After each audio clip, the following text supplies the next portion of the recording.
Hello viewers, Super GT here, back on Gran Turismo Sport. So this is an F4H GT Nations Cup race. You can see here we are all driving the same car, the Porsche 911 in Group 3. Let's have a quick look at the start of the grid. Got a Finn on pole with the Italian on second.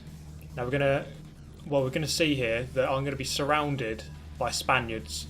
We all know that the Spaniards seem to be my rival nation on this game. So there I am in 5th, 2 Spaniards directly ahead, and directly behind is 1 Spaniard in 6th place, and another Spaniard in 7th, and in 8th place, yes you guessed it, we have another Spaniard, and there's probably a lot more behind. You can just see there on the top left, I am surrounded. I'm basically the Rock of Gibraltar, just trying to hold on for dear life right now. So how long will it be before they start launching an assault at me from behind into turn 1? Is it going to happen here? Yes it is. He's straight up the insides, although to be fair, a bit of contact, but I'm going to keep the space through this centre S. And well, these kind of races are always going to be really close, really closely fought, and the main reason for that is that we're all in exactly the same car. It can be very difficult to kind of pull away when you're all in exactly the same machinery. A little bit late. I was late on the brakes, but this guy was even later, going to nudge me out of the way through turn 4. He's going to slow down immediately. So that tactic of just trying to ram me out of the way doesn't really work if you get a penalty. This guy going to come up the inside. That's a bit of a nicer move. Bit of contact, but he's through. So down immediately 2 places to 7th. But I'm going to go back up 1. That guy's sliding a little bit wide. Now 15 laps is a fairly lengthy race. You can see there just a hint of oversteer on the exit. This car is fairly tricky to control on the exits of the corners. So you see that guy actually having a bit of a moment. So I go back through up into 5th place now. So back to where I started. So there is a bit of a consolation at the end of that lap as it didn't start too well. But back up into the position we began the race in. So the qualifying order was actually fairly close. The Italian up in the lead there, he was actually second, but the Finn was only a matter of about half a second ahead on overall lap time in qualifying. So the grid is actually fairly close, and again, because of the similar cars, or the exact same car, you can expect similar lap times and a very, very brutally and close fought race. So we're hopefully going to here just pull away a little bit from this guy behind. You ideally want about half a second from the car behind, just so you don't quite have to worry. You see he's not right on my tail, so he's probably not going to go for a move. But then you never know, he might go for an absolute banzai lunge of the century. It's not quite going to happen though, thankfully, although he is very close, as you can see. So just having that bit of a gap to the guy behind, it's just always nice.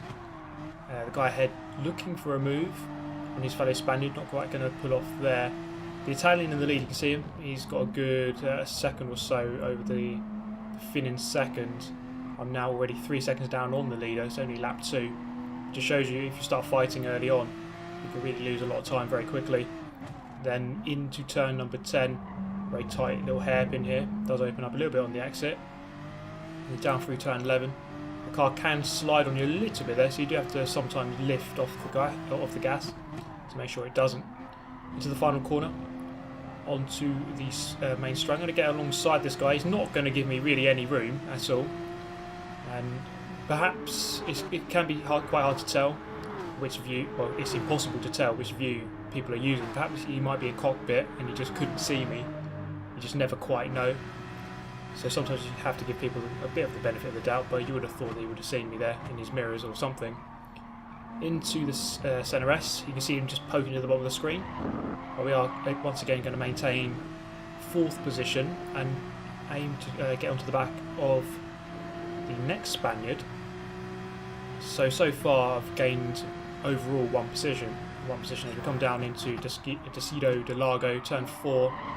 Very difficult one. It's very easy to brake too late for that one. Then through the flat out turn 5, then up the hill into turn 6. So it's sort of a double corner, this 6 and 7. You kind of treat it as one. Just kind of let off the gas halfway through to get the car to turn.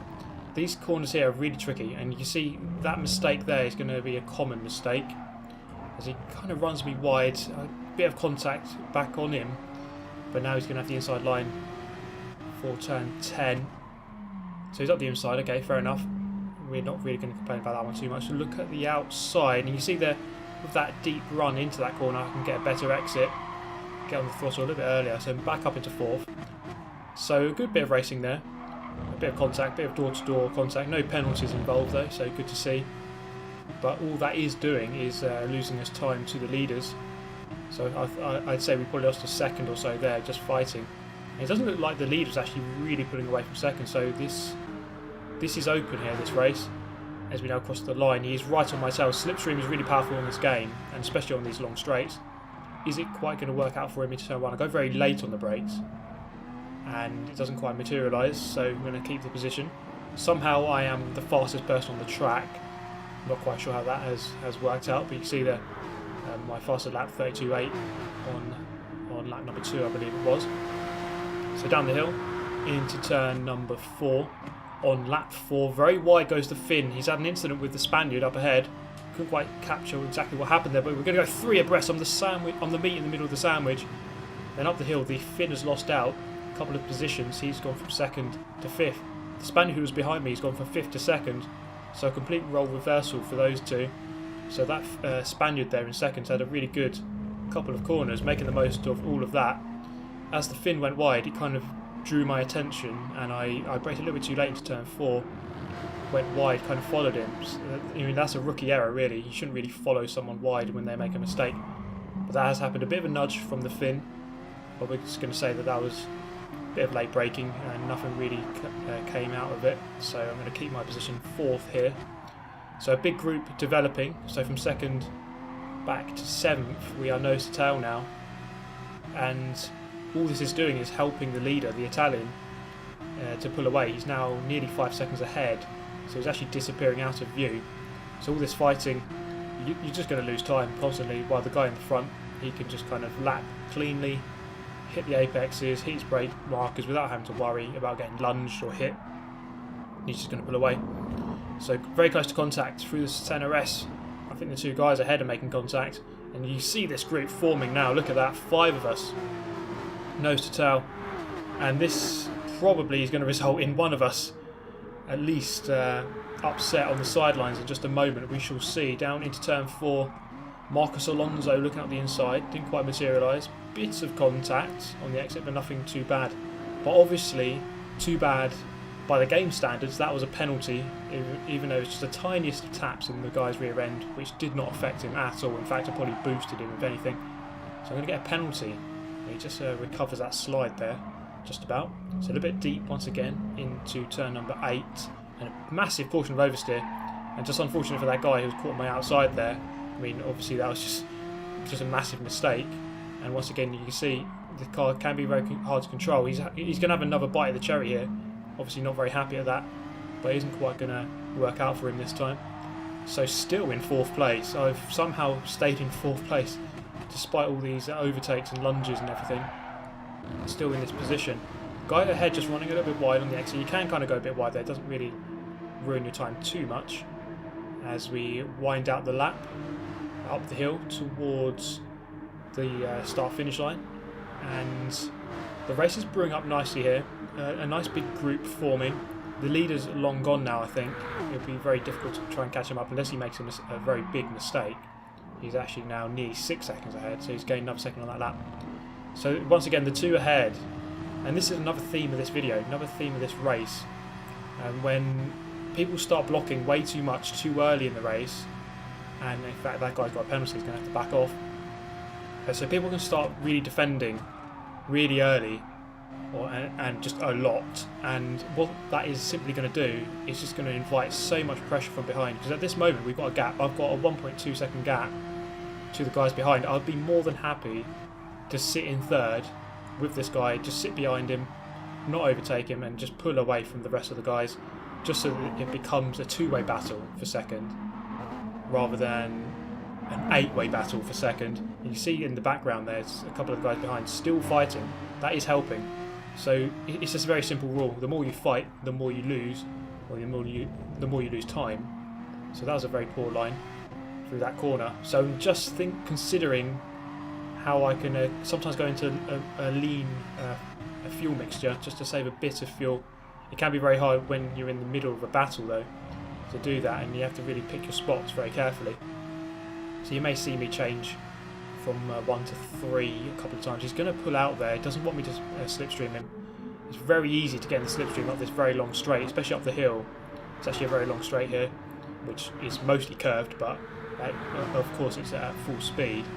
Into the first corner, alongside, and it's not quite going to materialise. I could have braked a lot later and shoved him wide, but he's just going to run me narrow. Okay, we're going to keep the position there, but again, this constant defending is really just now going to invite more pressure from behind, which is bad for me because I'm the one who's in the firing line here. So that Spaniard behind ominously catching up as we're going to Interlagos once again.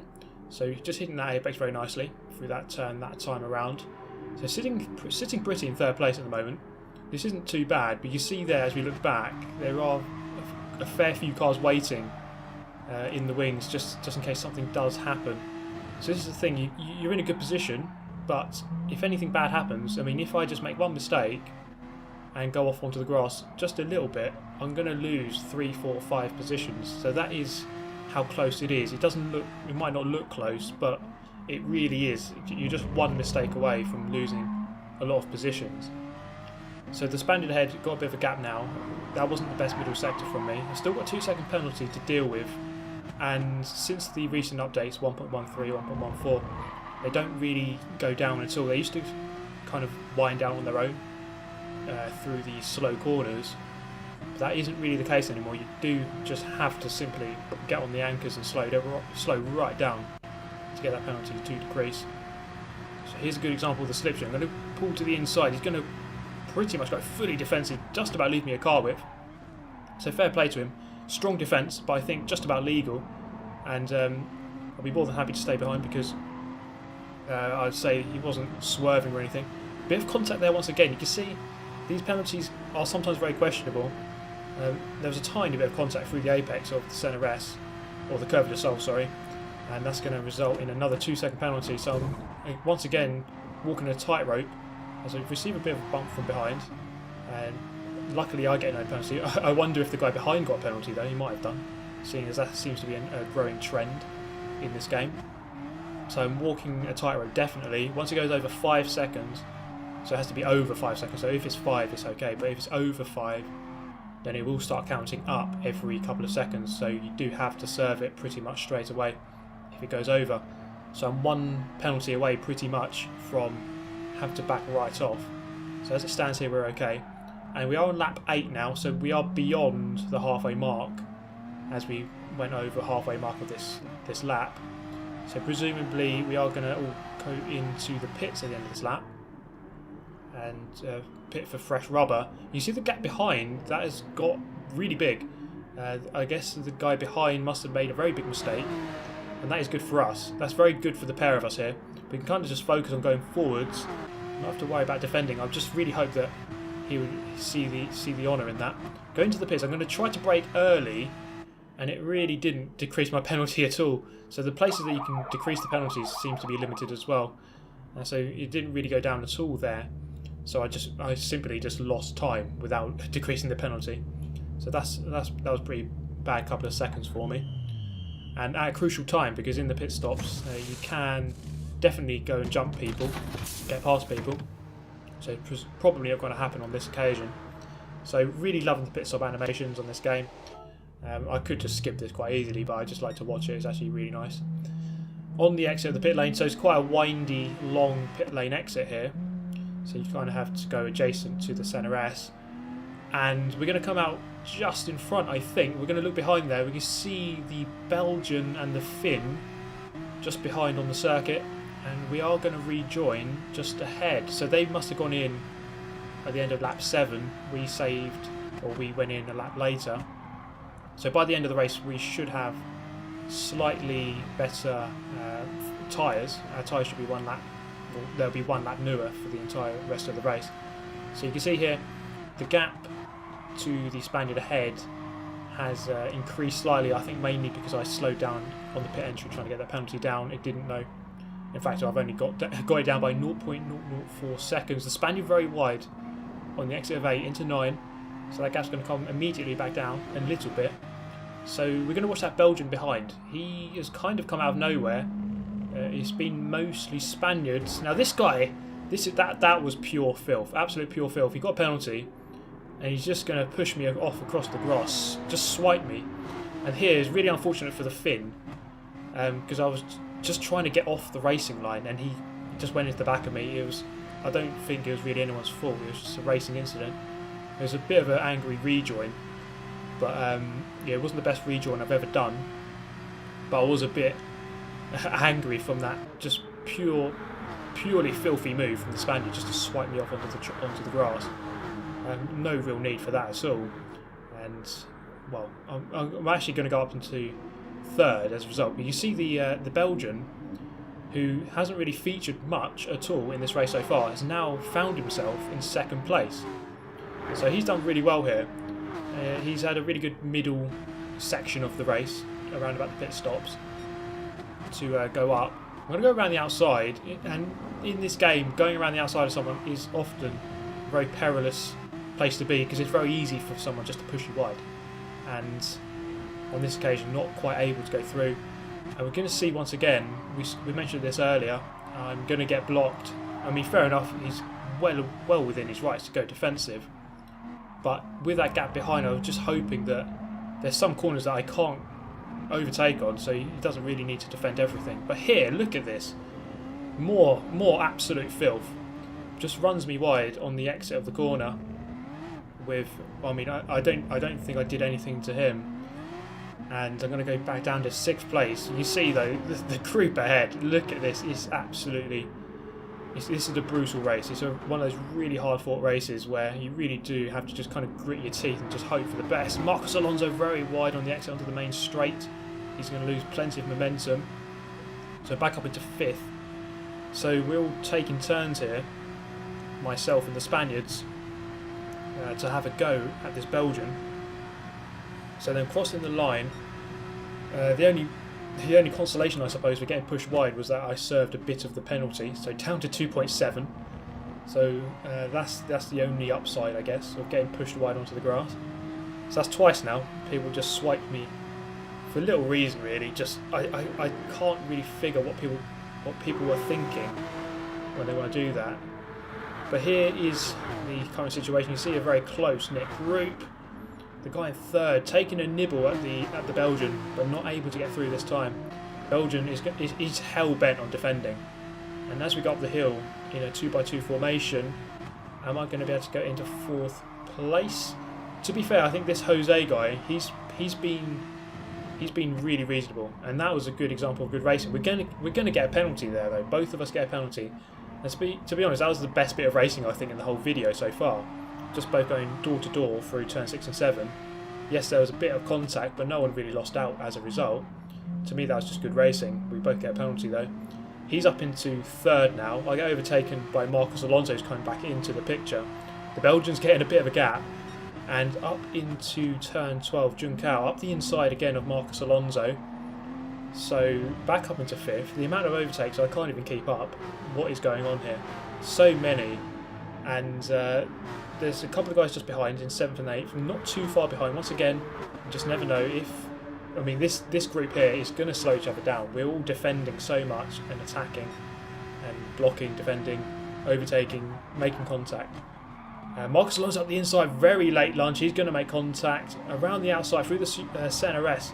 I've got the line, I've got the inside now for the Curve de Sol, and I've gone from momentarily 6th up into 3rd. Bit of contact, so I get a penalty. You can see there the nose of this guy just poking to the bottom of the screen. I'm going to go semi-defensive. He's going to go up the inside though. Is he quite going to get that move done? Yes, there's contact, but he's through. He's just run me off onto the Astro. He's through. Is this guy, Jose, is he going to be able to fight this one? He's on the outside though. It's not the ideal position to be in going into turn 6. And I'm just about going to maintain 4th. So I find myself glued in 4th. The Belgian in 2nd. You can see as a result of all this fighting, he's going to pull away. once again. So there seems to be little sense as I just run wide, bit of extra throttle compared to what I would have wanted. And well, that's going to have a disastrous effect on our hopes and ambitions in this race, as we now go down into 8th.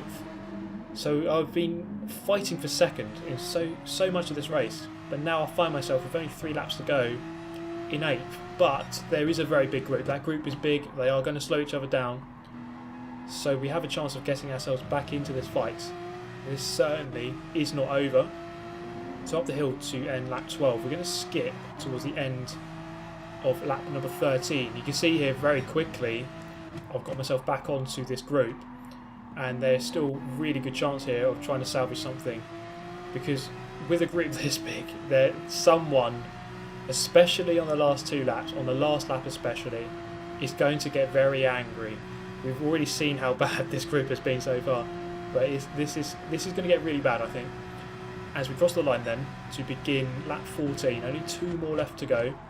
So as our tyres are wearing, our fuel is being burned off, so we're light on fuel, but our tyres are worn now, and we've got 7 very angry guys here battling for 1 position. It's a 7-way battle for second place. This is absolutely crazy. You really don't get this too often. But this Belgian, well, it's this constant defending that has really invited such a massive group onto him, because at some points I was right behind him and we could have just driven away and forgotten about everyone else and then had a private 2-way battle for second at the end. But the constant defending has kind of made this group really, really big now. And I spotted that the Belgian got overtaken quite harshly, but then he quite harshly went back for the move, so he's still in second place. And as we go through turn 10, I'm not quite sure how this one is going to materialise. It really could go any way now, as the Finn there, bit of sideways action with Marcos Alonso. We've still got Spaniard behind in 9th, who isn't too far behind. He could still pick up some pieces if this really does go to shit, which it probably will. Bit of contact on the exit of Juncao, and you see 3-second penalty for that. So in this race I've got 3 penalties just for a bit of a tap on the exit of the corners, which really isn't, no one's losing out of that. In fact, they're getting boosted out of the corner. But oh well, this, that's going to make it ever that much harder to try to get something good out of this race. So then through the centre S, it's going to open up. I'm just going to turn across and, oh no, I get a massive portion of oversteer and I just overcorrect it. And this race has gone from bad to worse. So I was in 8th there, fighting for 7th, and it could have got better, but it's only going to get worse. As I go down to 9th, this German's going to overtake me, so now in 10th. So, wow, a couple of my own mistakes. So there was bad driving this race. I think I was hard done by a couple of people, but there were also some of my own mistakes too, thrown in there for good measure. So it wasn't the best performance, in total, when you look at everything totally. But yeah, just always disappointing to be fighting for second, fighting for a podium, and then go down at the last minute. There's a yellow flag. There might be something we can salvage here. Let's have a look around this corner. So the German's a long way ahead now, but he's just going to get a massive portion of oversteer. He's going to go into a slide. He's off. Marcos Alonso, is he going to turn across? No, he's not. Wow. I'm actually surprised that he didn't there. Into the final corner. Back up into 8th, so I suppose that's something. Back into 8th. We did start 5th though, so down by 3 positions. He might slipstream me here. I do have a bit of damage as a result of that contact with the wall. But as we come round to complete the race, it's going to be a disappointing end to what was a really hard fought race, which really could have gone one of 2 ways. It could have gone really well, could have finished second. But in the end, I'm going to go down and finish 8th. You can see there, pretty much everyone got a penalty at some point. It was a really, really aggressive race. And the guy who was in 9th at the beginning of the final lap went up to 4th. The Belgian stayed in 2nd, so he did really well to stay there. But although some of the moves he was pulling were very strong, and to be honest, that group it got very messy at the end there. But I do I would really like to hear your thoughts on that, because it was a really extreme race. Not many races I've had which have been like that. But yeah, let me know your thoughts. Let me know your brutal races that you've ever had on this game. And do subscribe if you'd like to see more, guys. I shall see you next time. Many thanks. And do smash the like button if you enjoyed. And yeah, I hope to see you in the next video. Many thanks for watching. Goodbye. Listen.